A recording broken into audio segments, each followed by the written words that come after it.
I've spent over 100 days in my hardcore world, moving from a humble hole in the hill to building this peaceful starter base complete with a cozy house with an interior.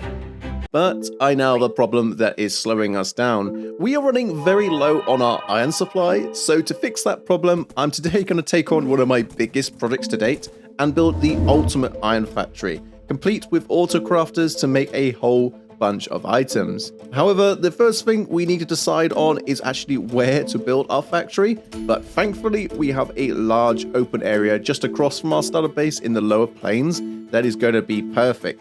But before we get to business, we need a plan. So we need villagers, a villager breeder, and finally some iron to get ourselves started with. And I don't even want to think about the amount of resources that we're going to actually need if we want to build the factory build itself. But before we go any further, we need to head up into the mountains to gather ourselves up with an initial supply of iron so that we can actually have enough to build in the villager breeder and also the actual iron farm itself. And if I'm completely honest with you, I am really dreading dealing with villagers. It has probably been a couple of years since I've done anything with them, so this is going to be a fun experience. But if there's one thing that I think could make our lives a little bit easier, at least in terms of transport, is actually the new Happy Ghast. Originally, I was just thinking about using like minecarts or boats, but then I remembered that I found one of the dried ghasts in the previous episode whilst I was exploring the Nether. So what we're going to do now is actually take our dried ghast over to our little pond area and just let him hydrate and grow up.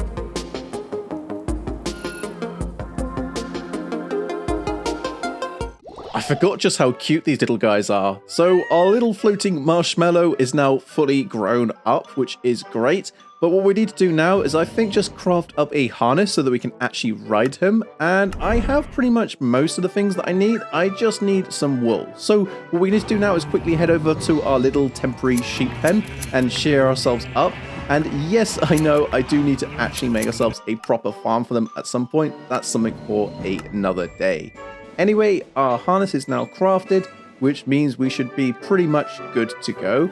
And just looking at our starter base from up in the air, and wow, this is looking pretty good. Okay, I'm happy. That's another thing checked off the list. I have almost everything else ready to go. I just need to collect up a little bit more sand to smelt up into glass, and then I can collect up the stone. And yes, I'm still having to smelt it up. I do need to actually get Silk Touch on my pick.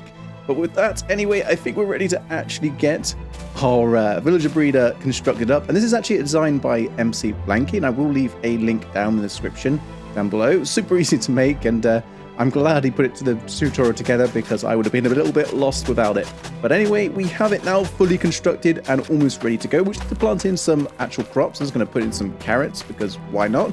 I have plenty around. And then we'll have the actual fun bit of actually transporting our villagers over to our new breeder. Okay, here we go. Maiden voyage of our new Happy Ghast. And as I understand it, we should be able to actually attach a boat to the bottom of our ghast and let our ghast actually do the heavy lifting and carry over our villagers over to our breeder. Now, in the previous episode, I did actually store away some villagers here in preparation for projects like this. So hopefully they're still actually in there.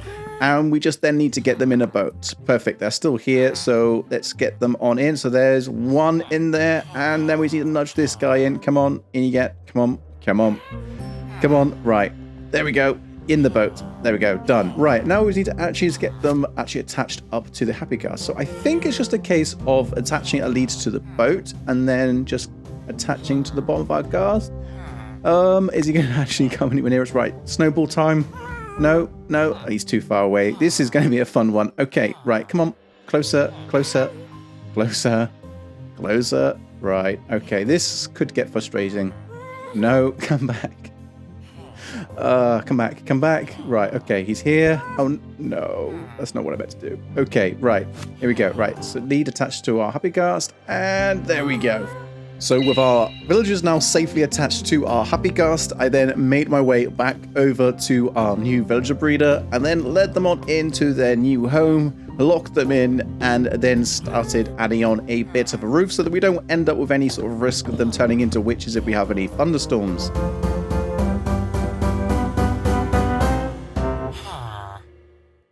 Our first new villager is now ready to go, but I've changed my mind a little bit on what I want to do next. So what I actually think would make more sense is to actually make up a little temporary trading hall. And yes, I know this is looking pretty ugly, probably my ugliest build to date, but you know what? It doesn't matter.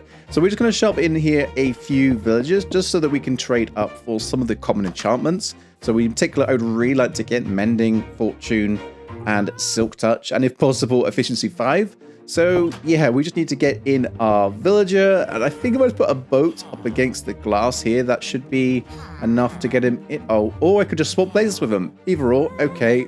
We might need to adjust this slightly. Anyway, at least he's in the boat, so what we need to do now is we need to actually just transport him over to our little ugly trading hall. And I think what would make sense is that we turn him into a Fletcher by trade so that we can actually trade sticks for emeralds. I have the next few villages ready in place and our first librarian here hopefully ready to go. So let's just see what trade we actually get. And we have Mending. Okay, well, get in. Right, first trade, and it's exactly the one we want. Perfect. Couldn't have asked for better. So we just need to now lock that trade into place. So if we craft a couple of books, and then we can buy our first Mending book. Lovely. Okay, so that's now locked in place. And for the rest of the trades, I think we'll just chip away at them as we go along. But with the success of our early villager trading now behind us, it's time to turn our attention back to the actual iron farm itself. So I'm going to be building another design from MC Blanky, who made a really easy to follow tutorial that makes use of the villager gossiping mechanic. So it just means we don't have to faff around with a zombie, and that's going to be perfect for us. The only drawback, of course, is that the gossiping mechanic only actually works during the day, so we won't actually get any iron overnight. But I'm not too concerned, as we should still get pretty good rates from this farm.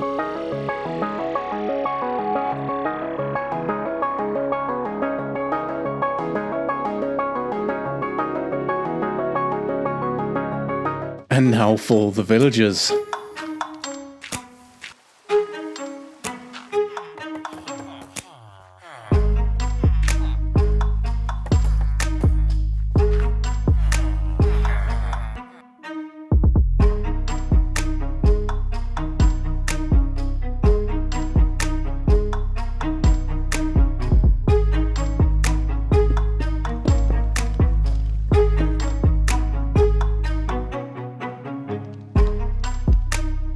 Well, that ended up being way more of a painful experience than I was originally anticipating. Villagers never like to make it easy, that is for sure. But anyway, now that our farm is actually constructed, we're finally going to get access to the much needed iron that we're going to be needing for the rest of the project later on. But what we need to do now is turn our attention to the massive list of resources that we actually need to gather for the factory build itself.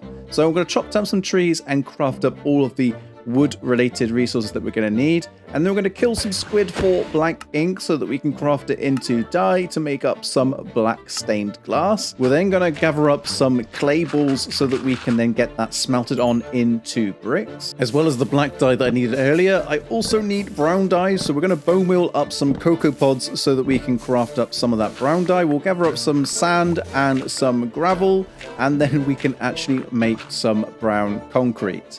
Well, I'm really happy with the rates on our iron farm so far. We've definitely accumulated quite a lot in the short space that we've actually been running it in, and we are really overall making pretty good progress for the preparations on the factory build. But there is one item that we are really lacking on, and that is copper, since we're going to be needing a lot of the different variants. And I think the best place to gather some of this is going to be in a trial chamber. So we're going to get ourselves geared up and ready for this, because I think it could end up being quite dangerous. Not wanting to set off too many spawners, I tried to creep my way in incognito to start gathering up as much copper blocks as I could, but inevitably along my way I did end up setting off a few spawners, so then had to battle my way through a couple of ways before making my way further on into the trial chamber. But overall, I was actually able to gather up a lot of copper blocks, more than enough for what I'll actually need, albeit with a few close pulls along the way. We now have more than enough copper for what we actually need for the factory build itself, but we have a new challenge on our hands. So in order to actually wax this copper into the exposed state and keep it that way, we actually need a whole load of honeycomb, and I currently only have 9 pieces to my name, which is not going to be enough. And what's more, I only have a single beehive, so this is going to take way too long to gather up the amount that we're going to need. So What we're going to do now is we're actually going to go ahead and construct ourselves up with a little honeycomb farm here in this cherry grove area, because I think this could actually fill this area like really nicely and make for a really nice feature in our whole starter base area, whilst also filling the gap in our resources with all the honeycomb that we're actually going to need. So we just need to gather up a few resources ourselves to actually start getting this constructed, and then we can go ahead and actually get this built.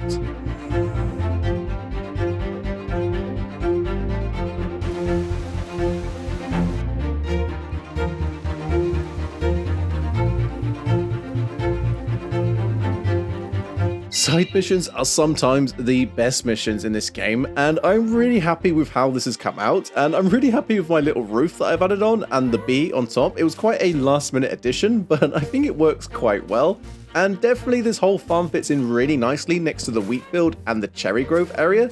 So that means now that we are finally on our way. That's going to solve all of our supply issues with the honeycomb that we're going to be doing later on. But now it was time for one final adventure off into the wilderness to gather up a few last remaining resources. And first we need some of the brown mushroom blocks. And these were actually really hard to come by in our world, so I had to travel quite far. But then it was off to the Badlands so that I could gather up some terracotta, and I really need to build up some bulk storage at some point to keep a whole load of this ready to go. But anyway, we have enough for the time being. Back at base, I then grew up a load of azalea trees so that I can collect up the leaves that we're going to be needing as part of landscaping around the factory. And then I started preparing up the copper into the exposed state and applying all of our newly available honeycomb. As we get ready to start building the factory, if you've made it this far into the video and you're enjoying so far, then consider hitting that like and subscribe button, as it really helps the channel out. But anyway, let's get started.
I am honestly feeling chuffed to bits right now with how this has all turned out. I mean, obviously the factory is floating off of the ground, and that is deliberate, I promise you. We are going to be doing a whole transformation of the area outside of the factory, but inside we have a whole load of space available to us, which is going to be perfect because we're going to be building a load of contraptions, all powered from the output from our iron farm. So that is going to be brilliant. But this actual design for the factory itself, I actually put together probably about a couple of years ago now, but I never had the chance to actually bring it to life in an actual survival world. So I'm so glad we've had this opportunity now. And I think it's just going to be perfect, really. And it really fits into like our mission in this world of like building things that actually like add real like immersive value and like really like bring the world to life and fill things out nicely and just gives everything like a real purpose. Because this is going to be something that we're going to be coming back to time and time again, because everything that I'm building this world, I'm going to kind of follow with that same mantra that it has to have a purpose, like a real reason to keep drawing us in like time and time again. But before we dive into any of the contraptions inside of our factory, I think we first need to tackle the issue of our factory floating above the ground. Now, as I said, I deliberately did this because I want to build a bit of an exterior layout and like transform the area outside of the factory. But I think what would make sense first is to first just kind of like outline the layout that we wanted to follow. I haven't really done too much pre-planning on this, so I kind of just need to give myself a little bit of confidence first. But I have intentionally built the factory right next to the waterway because I kind of envision at some point building in barges and boats and things to kind of like have cargo coming to and from the factory, which I think could really help with kind of bringing the area to life and like making it feel a bit more immersive. But anyway, I think this layout does actually look quite good. Although I think I might have built the factory a little too high up. So what I'm actually going to do is build like 2 levels really and have like a lower dock area and then kind of lead up to a slightly raised upper area directly outside of the factory. So we just need to now fill everything in.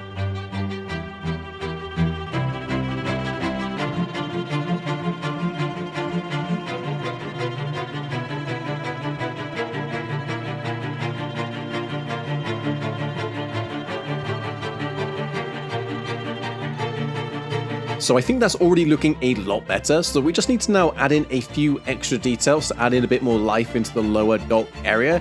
And then I think our main goal should be actually cleaning up the area below the dock, because at the moment we have all this sort of messy terrain kind of protruding out from the lower area. So we need to kind of remove all of that and extend the water and then actually deepen it so that it feels much more connected and joined up. So once we kind of got that in place, I think that's going to be one of the final little touches to kind of making it look half decent.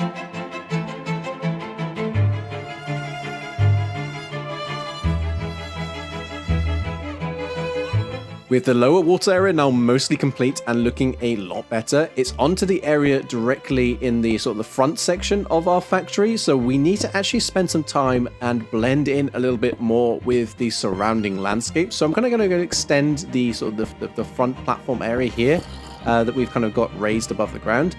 And then we're just going to fill in a few of the little gaps and other bits and pieces so that we can actually have it looking that little bit nicer. And honestly, this stage of the project is probably one of the stages that I enjoy the most, because you're constantly kind of just tweaking and experimenting just to kind of see what actually looks okay and what doesn't. And you can't really plan too much of this kind of ahead of time. You just kind of have to just see what actually looks all right and what doesn't.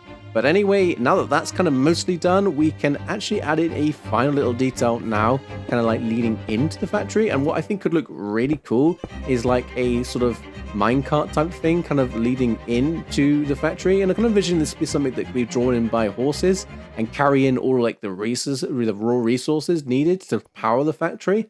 So I think that's going to look pretty good. But before we actually call the exterior area complete, I do want to just go on one final wave of like landscaping and add in a few of the more natural resources into the mix and just add an extra little bit of polish. So we're going to add in some shrubs and flowers and everything into these little like coarse dirt patches that I intentionally added in kind of like next to the roads and the pathway areas. So I think this is going to go a long way into really kind of adding to the immersion of everything. And if I didn't enjoy the last stage, then I definitely enjoy this one. So we are really making some good progress now, and I am loving it more and more the more we actually spend time here in kind of adding in all these little extra details. So yeah, this is looking pretty good. So with the exterior of our factory area looking a whole load better, it's time now to actually focus on the interior of our factory and actually start working on some of the contraptions.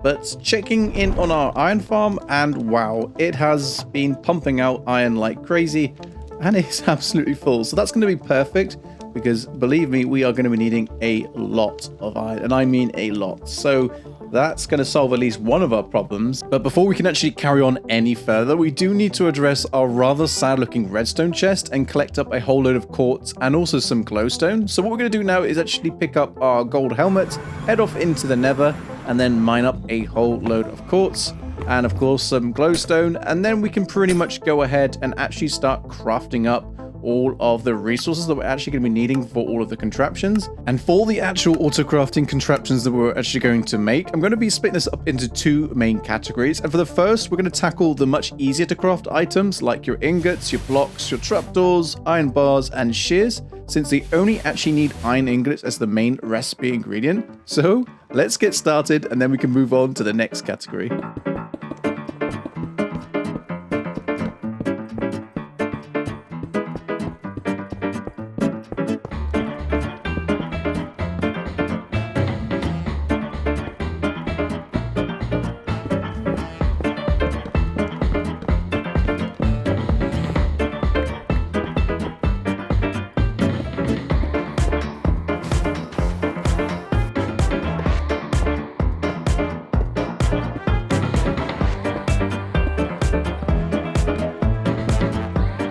So we now have 5 of the basic auto-crafting contraptions now built up and almost ready to go. We just now need to actually put in the input recipes. So for the first, we're going to do iron blocks, and for that it's just 9 iron ingots. So if we add these into the comparison auto-crafter now, so that it only actually fires when it matches the same signal, then this should actually just work as it is. So if we put in 9 ingots into the system, and if we go ahead now and actually turn this on, then what we should see is an iron block being crafted. Awesome. Okay, so that's working perfectly, which means we can now move on to the second auto-crafter. And for this one, we're going to do iron bars. So equally, this is nice and straightforward, except unlike with the iron blocks, we do actually need to disable the lower 3 slots. And we do this in both the comparison and the actual crafting auto-crafter. And this should also now work. So if we add in some ingots into this and we go ahead and turn it on, then we actually get some iron bars. Perfect. So I think we've got the hang of this now.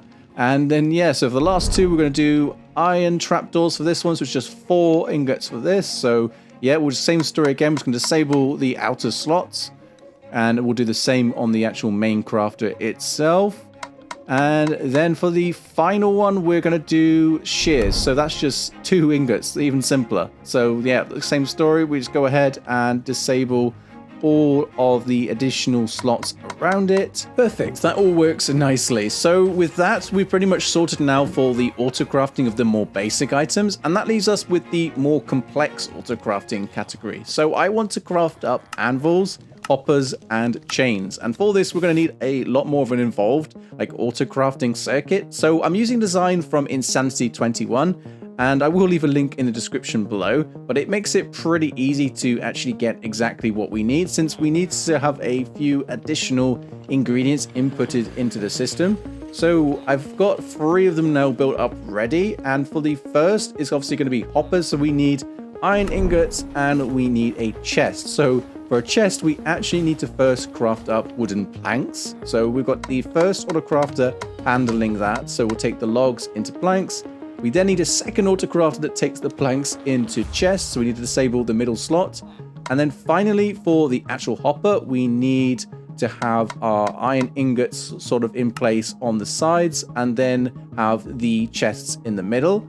And if we fill this up now with iron ingots and we fill this up with the planks, then this should actually, in theory, start crafting hoppers. Awesome. Yes, that's working perfectly. And for the anvils, this is actually a little bit easier since we only actually need iron blocks and iron ingots. So if we feed some of these into the system now and we go ahead and turn this on, then this should actually start pumping out some anvils. And awesome, it is as well. So that's another item checked off our list. And finally, for the iron chains, we just need the ingots and the iron nuggets. So if we go ahead and add this in now, then we can just basically go ahead and disable the outer slots, and then I think we should be good to go. So we turn this on, then we should actually get our chains as well. Perfect. So now that means we have pretty much all of the main items that I actually wanted to go ahead and craft, and then that leaves just the one final major task in this whole project, and that is that we need to take the iron output from our actual farm and actually feed it through into all of the different contraptions. So I'm going to go ahead and try and split the items between the 2 sections, so between the more complex auto-crafters and the more basic ones. Now I have kind of just sort of whipped this up, and it's probably not the most perfect system in the world, but it does kind of work. So that means we should actually have iron kind of feeding through into the both sort of sections, and then we just need to build up a bit of a waterway to actually carry the items. So we've got the hoppers kind of inputting into each of the different circuits. So with our item splitter now in place and our waterway sort of transporting all the iron to all the different contraptions, I think what would make sense now is to do a final bit of polish inside of our factory. So we're going to do a little bit of interior design here, and I've been doing a little bit more of this in this world. I did a load in my actual starter house, so I think it'd be nice to add in a little bit of stuff into the factory. And then we're going to go ahead and add in some item frames onto each of the crafters so that we know exactly what is being crafted. And I have a nice little data pack installed that allows me to make the item frames invisible, so it just looks that little bit nicer. And then I think we should be pretty much good to go to actually test everything works as expected. So For activating the actual transport system, I do actually need a sticky piston, and I don't have one at the moment, so I'm just going to manually enable this for now. And then we should actually have iron flowing to both sections. And if we turn some things on, hopefully we should actually see something being crafted. Okay, so nothing seems to be crafted. So something's not quite right. And here it is. So, okay, so the iron is just bunching up and is not actually making its way over, I think. Okay, so I've added some ice into the waterways now, so hopefully we shouldn't see the issue with the iron bunching up in certain places. So if we activate things again now, then we should actually see things properly flowing through both sections. And sure enough, it looks like everything seems to be passing through. I can certainly see it making its way across. So if we check this one, then yes, we're getting chains on this end. And on the other end, we are actually getting iron blocks. Perfect. So that means now that everything is working as expected. So with that, really, that means we've pretty much wrapped up our entire project, and it really has been such a fun challenge from start to finish. But for now, all I have left to say is thank you so much for watching. Hit that like button if you enjoyed, and until next time, I will see you later. Bye bye.